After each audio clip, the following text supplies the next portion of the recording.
Mirugi Dishon, muini wa nyimbo cia kugosha wa theru na pastor wa kanitha wa Flying Eagle International Limited uri tauni ya Juja guku Kiambu ni ekuratunwe-ini twahuthiria social media o ringi rita ria mbere riria Mirugi akorirwo gitrend na njira nene no mwaka uyu riria agikorirwo akikuruhanio na gikuo kia Pastor Elizabeth Githinji werikanaga ni mwendo wake na uria wakuiriire thiini wa nyumba yake na njira ya kiriga na kuire na njira ya kwiruta muoyo na Mirugi tukiona anyitwo na agikio thero no thutha ucio agioka kurekererio na family ya Pastor Elizabeth Githinji igioka kuhurukia mwiretu wao no thutha ucio magikorirwo makirira muno makiuga matiranyita niki Mirugi akorwo akirekererio na mwana wao ndonete kihoto. Mirugi Dishon kuma riria akirekereirio kuma thero ni akoretwo akimaintain a very low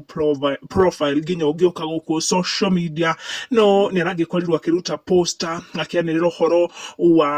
maundu make manene maugikorwo makihanika na aragikorwo aki-invite arata ake na aini nare othe makiri thiini wa gospel industry guku Kenya na niragikorirwo akimeta ati ingi turakionire magikinyia igongona riu no tutare maiganona aria magikorirwo magikinyia na rita riri Mirugi ekora tunu-ini twa andu kuona niragikorirwo agiitiririo maguta na kurathimwo niguo akorwo agitongoria kanitha uyu wake wa Flying Eagles Ministry Limited na ririkana kanitha uyu no akorirwo ukiariririo muno hindi ya gikuo giki gia kiriga kia Pastor Elizabeth Githinji ugituika ni ndeto very alleged ati kanitha uyu makianjiti hamwe kana kanitha uyu ni wagikuruhanagio na both Mirugi na Pastor Elizabeth. Aini ni mareyumiritie no tina njira nene gugikorwo magisupport na kurugama na muini uyu urekorete handu haceke muno mwaka uyu akinyitithanio na gikuo giki